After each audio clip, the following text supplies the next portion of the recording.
Welcome to the podcast series, Sinan, brought to you by Heidelberg University's Graduate School for Humanities and Social Sciences. Tune in for thought-provoking interviews with experts in different fields, from the social sciences to the humanities, from law to economics. Hello and welcome to the HGGS podcast series, Sinan. Since its emergence on the global stage in its current form, the Group of Seven, or G7, has become an integral part of international policymaking. Following Russia's expulsion after its annexation of Crimea, the current members of the G7 are Canada, France, Germany, Italy, Japan, the United Kingdom, and the United States. Additionally, the European Union has been closely associated with the G7 since 1977. We usually hear about the G7 in the media when it convenes its regular summits, which almost always raise important questions and often generate controversy. Nevertheless, it is undeniable that the G7 has been and continues to be one of the major actors within the framework of global governance. In this context, it remains highly relevant to ask, what factors have made the G7 such an influential initiative since its inception? And what challenges does the G7 face today, and will it be successful in overcoming them? To guide us through this complex yet highly relevant topic, we are delighted to welcome a distinguished guest to our studio, Professor Dr. Andreas Freytag, from the Faculty of Economics and Business Administration, Chair of Economic Policy at the Friedrich Schiller University Jena, and one of the co-authors and editors of the Elgar Companion to the G7, 50 Years of the G7, published in 2025. Welcome, Professor. Thank you very much, Mr. Yaşar. I'm delighted to be part of your podcast series, and I'm looking forward to our conversation. First, traditionally, I'd like to start with asking your academic background so that we can also find some traces how you end up with writing this book about the G7. Yeah, let's quickly explain. I studied economics in Kiel, and after 4 terms, I became a student assistant at the Kiel Institute of World Economics, where we worked on the German economic policy history book project, which we were part of, not as authors, but as researchers. And in this context, I got acquainted with trade theories, trade policies, and had an exposure to international economics. And since I've been doing international economics, and always from a political economy, economic policy perspective. Maybe as a follow-up question, political economy is a complex term, actually, which combines this political aspect and the economy, maybe. Could you concretize more? Political economy is indeed a quite complex term.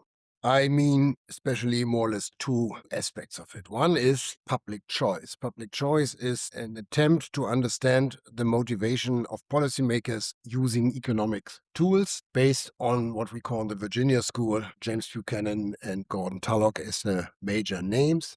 But it has also a broader context. The term political economy can also be interpreted in a broader way. It covers all forms of international, in our case, it's international political economy, of international relations, both from a purely economic theory, plus from a political perspective or public choice perspective. And we also want to understand the motivation, the incentives of all actors, including policymakers, business communities, consumers, but also NGOs and non-governmental entities. So one of the most central themes in this political economy is the G7. I would say that maybe it's a really complex topic and we are going to elaborate on that. But you have written a book titled The Elgar Companion to the G7, 50 Years of the G7, published in 2025. So what was the motivation actually behind it? I've been interested in G7 matters for the last almost 30 years. And those goes back to my time as a young researcher in Cologne, where I got my PhD and my habilitation, the second thesis in the German system, as you know. In 1999, there was the G7 summit in Cologne. And in parallel, a couple of weeks before, there was also the European summit, the so-called Twin Summit. And in my capacity as the managing director of the Institute of Economic Policy, I and my bosses organized a seminar series. And because of that, the G8 research group, that was the G8 then, from Toronto contacted us, and we engaged very closely, started immediately to collaborate And it started all with an ad hoc conference, one-day conference with people from their side and people from our side, has been published later. And since I've been in contact with these people. And in 2022, I think, I was contacted by publisher Edward Elgar, with whom I have done a couple of projects before, whether I would like to edit this companion. I asked my old friend Peter Draper from the Institute of International Trade in Adelaide, with whom I have been working in the meantime, started to work on the G20 within the framework of Think 20 to accompany me. So the companion has two editors, Peter and myself, and then when we arranged it with Elgar, we started to contact our authors. The result you have in front of you.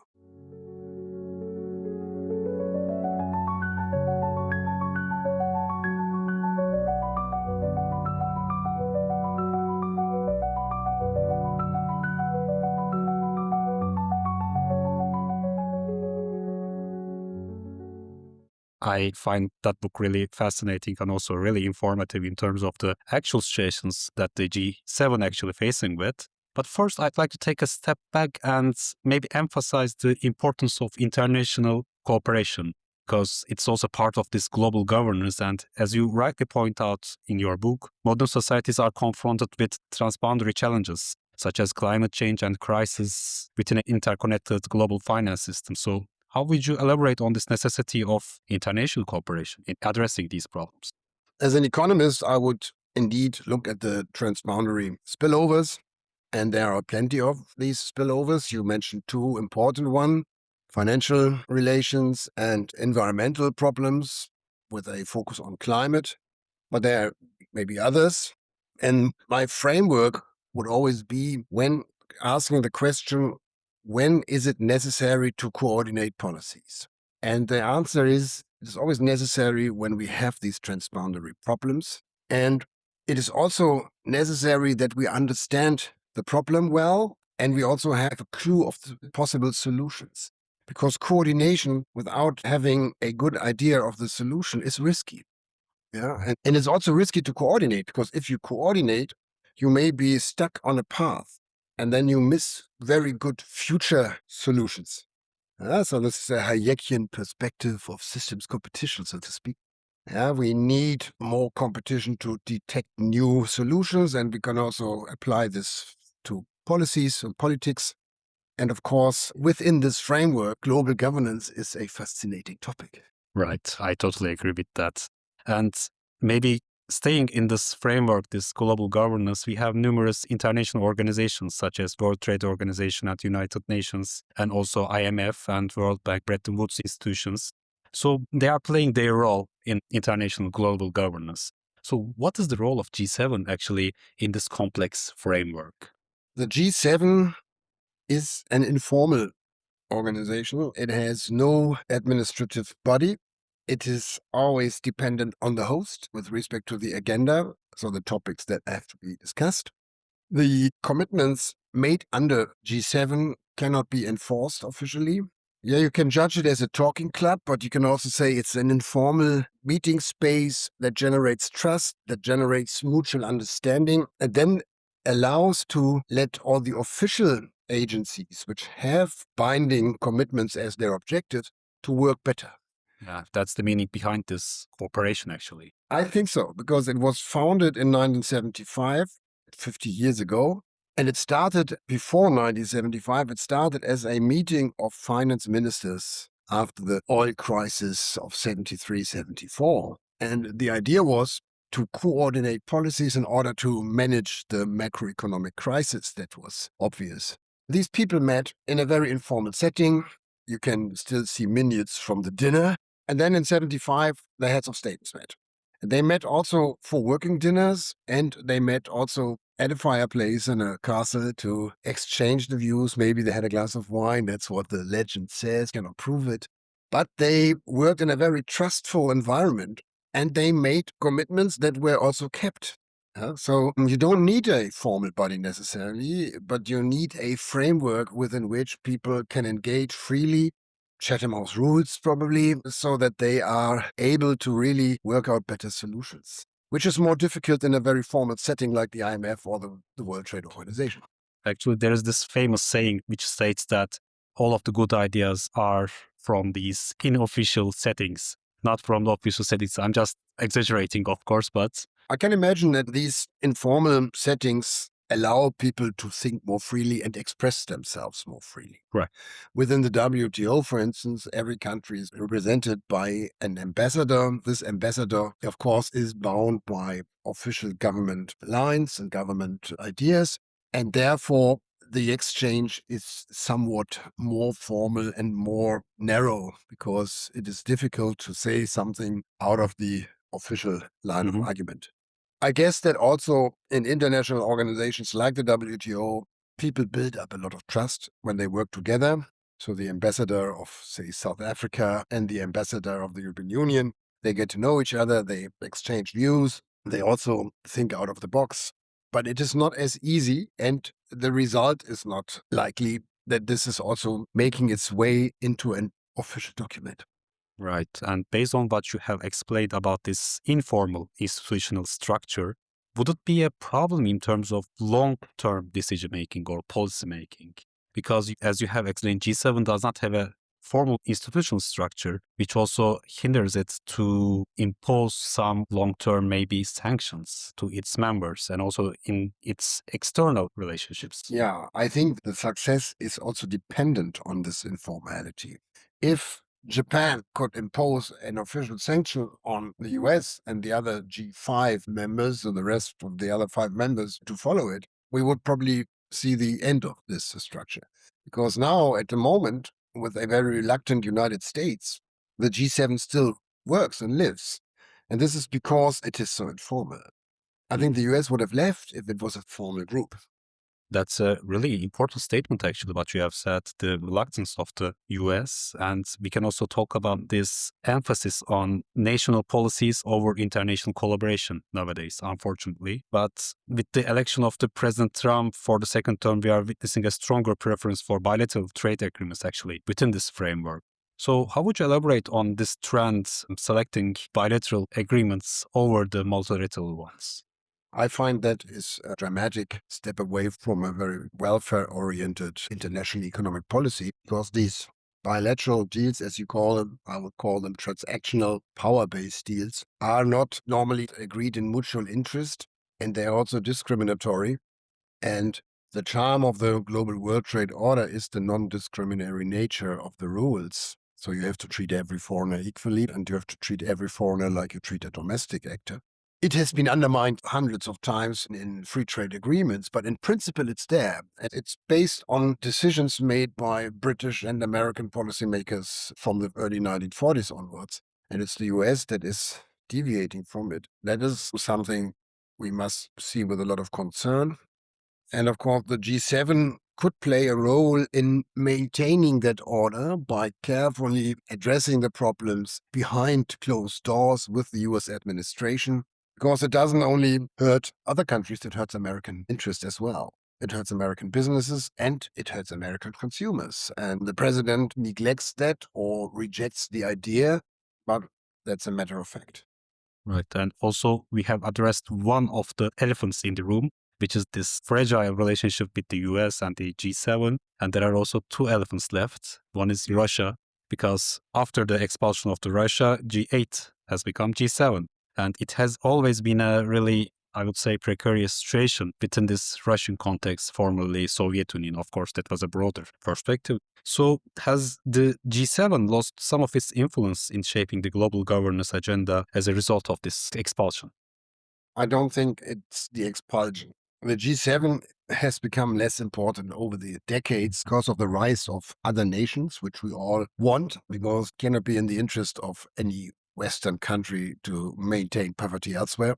So with the rise of China, for instance, but also the emerging economies like India, Brazil, Argentina, Chile, Mexico, and the Asian tigers, our own weight in both economic and political regard is declining and has to. Therefore, it is not necessarily the expulsion of Russia in 2014 that caused it, because the inclusion of Russia in 1989, I think it was in Birmingham, I think is rather reflecting the military power of Russia than an economic power.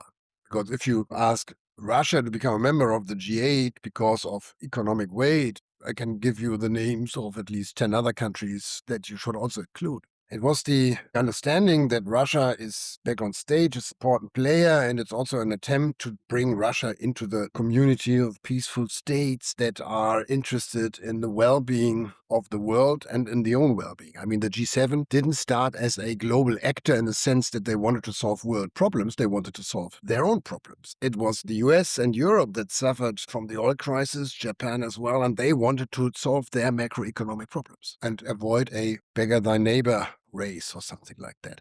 So I don't think that the expulsion of Russia is leading to the decline of the G7. It may over time rather increase the power of G7 again, because we also must look at the similar parallel development of the G20, which we haven't spoken about yet, but which you're certainly going to address anyway. That was founded after the Asian crisis 1999. First, it was again the treasurers who met, and then Great Recession, the power of the G20 became obvious. And Russia is still a member of the G20. It's the G7 plus countries from Asia, Latin America, and one African country, plus the EU, plus the G7 country that form G20. And G20 has become more relevant over time. And for good reason, I would say. If they want to make a difference in world politics, they should be comprehensive in a way. Yes, but there's also a paradox here because as you increase the number of member states that are included these kind of institutions, or I would say informal institutions, then the decision-making process gets more complex. Indeed. And having a consensus is getting more difficult. You have a greater variety of both interest and economic status, particularly when it comes to per capita income. These countries are very different, have different interests, have also different political systems. The G7 is, and I take it that it will remain so, a group of like-minded democratic countries with their differences here and there, and currently strong differences, but my take is it will remain so. Whereas the G20 is consisting of autocratic, authoritarian states as well as democracies. But again, I think it is good that we have the G20 because it is also a place where you build up trust and speak to each other. Right. And apart from G20, there is this rise of regional initiatives also in a global stage. Different, I would say, initiations from the countries such as BRICS also had an hype in the last decades, I would say. So would you say that these kind of organizations like BRICS or other cooperation between other countries would also threaten the role of G7 in the international agenda setting? First, I don't like the term threat because the G7 has evolved from this inward-looking problem solver to also addressing global problems. And by doing so, they are no threat to others if you take your job then seriously. So if you say we want to, say, solve a problem of unequal digitalization, of climate change, of debt relief, debt problems, and then create a scheme for debt relief, that helps. In that respect, the emergence of a seemingly similar grouping like BRICS is not a threat, it's a complement, so to speak. I would say this.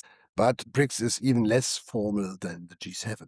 I mean, the BRICS is by nature very, very different. We have a large autocratic state, another large autocratic state, China, Russia. Then we have 3 democratic countries, large one, a middle power, and a relatively small country with South Africa. And South Africa joined only later. It started as BRIC. And I'm always thinking, I'm traveling to South Africa a lot. Shall it be written with a capital S or with a small s? That said, BRICS has become an instrument for, I think, for the Chinese government to channel their interests through what they call the Global South. And in this respect, it's not only a complement, but it's also a competitor. But there's a very different attitude in this because the G7 had this assessment that they are sort of petrolmen of the world economy, and they should be so because they are the biggest economies. Whereas the BRICS has a different starting point, so to speak. There is also a different mindset there in terms of how to approach the global. Maybe that's a lot of different mindset, yeah.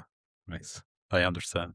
Yeah, we have focused on actually the challenges that the G7 faces right now. And I'd like to turn to the more positive points because We have also talked about this informal structure of the G7, but it has accomplished so much actually since its inception. It has accomplished so much. Is a very, I mean, what is much, what is not? It's But always relative. we can see that the macroeconomic crisis of the mid-70s was addressed. Not perfectly so, but at least they could agree on several steps, and they avoided trade wars, they avoided real exchange rate depreciation races, etc., etc.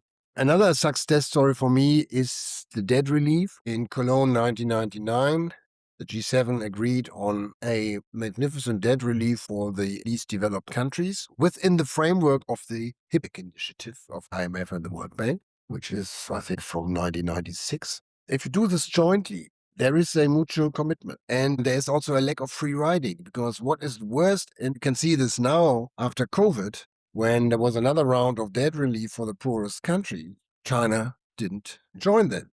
And this is a free rider. And this makes it less likely that other countries agree on debt relief. The second round of debt relief, by the way, was in 2005 in Gleneagles in Great Britain. That was Development Reduction Initiative or something it's called. I think the dealing with public debt of the poorest countries was definitely a success story. Because, and here I think it's important to see the background, it was based on reform already done. It was different from contingency plans of the IMF or the conditionality of the IMF. Because they say you have to do this and this and that, and then the country promises to do it, and they get support. And whether they did it or not didn't matter later. Here, the countries had to write strategy papers, including all stakeholders, had to enact reforms, and only after the enactment of the reforms, they would be granted the debt relief. That's a really big change, actually, That's a in big terms of the change. process. Yeah. And it also allowed to move away from the domestic problems of the G7 countries, because in the G7 countries, we could see that debt relief was instrumentalized for domestic politics. So the government was happy not to open their markets, rather to release the debt for the poorest. If you open your markets, you have to struggle with your agricultural industry. In order to avoid that, you then open your pockets or grant a debt relief, which is very difficult to combat for the opposition, because the opposition then appears to be heartless and cold. So, and here we have a higher economic rationality in the debt relief schemes than before. So that, I would say, is a big success. There are others which you can doubt, but I think the foundation is laid. Take climate change. That's something the German host in several summits we had in Germany was always very keen on to proceed with, is climate protection measures. And 2022, the G7 founded a climate club, which is not a climate club as we know it from the Nordhaus idea, but at least it's a group of countries that discuss climate problems. Well, the latest move of the US government is, of course, opposing that. But again, I don't think that you can stop renewable energies from taking over in the long run. I understand. Yeah. And it helped to be aware of that. Well, Germany also was instrumental in changing policies towards Africa. In Japan, 2001 or 2002, I don't know, they discussed the digital divide. So there's always a topic, and it's of course based on the agenda of the host, that is driven forward, sometimes without leaving any trace, but sometimes also without changing things. Difficult to really establish causal relations. Here is the summit document and here's the outcome, but it contributes to that. There are a lot of factors actually playing a role here. And based on your experience and knowledge, we have talked about many aspects related with the G7. What would be your policy recommendations that can also strengthen the G7 in its policymaking? I think the G7 should be very clear on their stance to human rights, social rights, civil liberties, and the like. At the same time, be also very clear on their resilience towards the Russian aggression, which is a threat for almost all members except for Japan at the moment. So it should be made very clear that we are willing to defend the Western model, because we are thriving in this model, without being close towards others. So the G7 can be a bulwark of, or the G6 for the current time, for the next 2 years or so, the bulwark of multilateralism, human rights defense, and also security issues.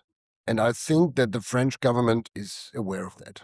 French are the hosts of the G7 in 2026. The Canadian government, the last host, had made it crystal clear in Davos how they see the world evolving and what their role of middle powers is. And here we have a group of 6 middle powers that has not been fully detached from the United States, because the United States is, for me, not clear where they really aim at. I've seen many different interpretations of their national security strategy, which was published a couple of months ago.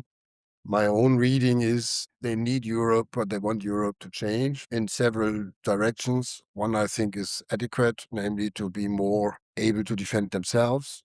The other about free speech and so on. That's rubbish, but difficult to convince a current US administration of this fact. Yeah, it's totally a fair comment, and there are a lot of takeaways actually. When you have mentioned about these examples of France and Canada, there are many takeaways that the other members can actually learn from them. Indeed. Yes. And I think the Germans have learned a lot. I mean, if you think about the rhetoric 5 years ago and today, I think we have gone a long way already. Right, right. So as a last question, then I understand that it's fair to say that there is no reason to be too pessimistic about the roles that G7 can play in the future in terms of addressing the pressing issues of today's world, like climate change or financial collaboration. Yes, I mean, I wouldn't be too optimistic in the sense that they can solve the problems, but they couldn't have solved them even in a perfect setting, because it is a group of 7 countries within a setting of very different interests. And of course, all these countries, also the G7 countries, have their own interests when it comes to climate change. The free rider problem is not solved in the G7 necessarily, but I see a basis for joint understanding of the problems, a joint idea of the solutions, and also a common interest to a certain degree. In this current framework of transactionalism, more authoritarian regimes evolving, I think these countries more and more learn to stick together and to develop their own strategy and engage their strengths jointly in order to put a weight into the multilateral liberal order of the world. Yeah, and also talking a common language, not in terms of this literally language, but in terms of aligning the priorities would be really and important. ideas. So the set of ideas that binds the G6 is strong, I would say.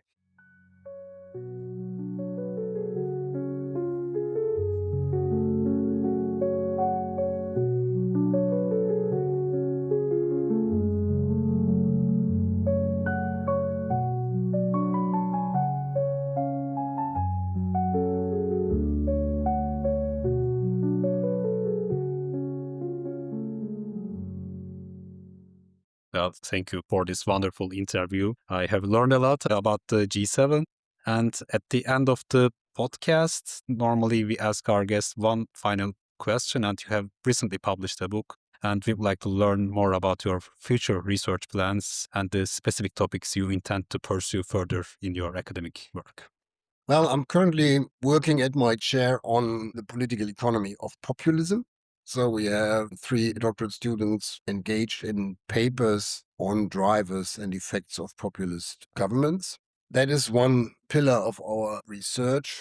I'm always interested and remain so in trade and development topics. So G7 is part of that program. And I'm also interested as a professor of economic policy in domestic policy issues, which are very exciting today. And there's a link to the G7 and link to the international circumstances. The stronger we are economically, the more competitive our industries are, the better we can cope with these international pressures. And we can also put more weight into the G7 if we are strong. So there's a strong desire in my mind and heart that Germany becomes again more competitive and the economic policy is more directed to growth and higher employment as it currently is. So that's my third. Yeah, when we are talking about this global governance, it seems like every topic is related with each other in some way. Such a complex dynamic. That was never different. Economics is a very complex field. Right. And our subject of study is a moving target. It's humans and human interaction, and therefore it never gets boring. Right. I totally agree with that. And with that comment, we are closing our podcast episode. And if you liked our episode, please don't forget to check our latest episodes. And Professor Freytag, thank you so much for giving us this opportunity to learn more about your insights and also your experience, especially in this complex framework. Thank you very much, Mr. Yaşar. I appreciate it. And I also was happy to be invited to your podcast. Yeah, thank you so much. And see you in the next episodes. Bye.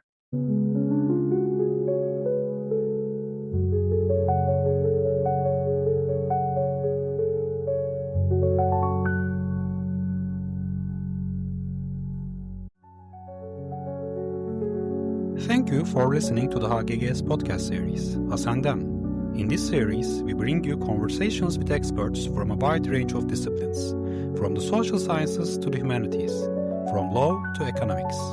If you enjoyed our podcast, we invite you to explore our previous episodes and subscribe to our channel so you never miss a new episode. Stay tuned for more insightful interviews coming soon.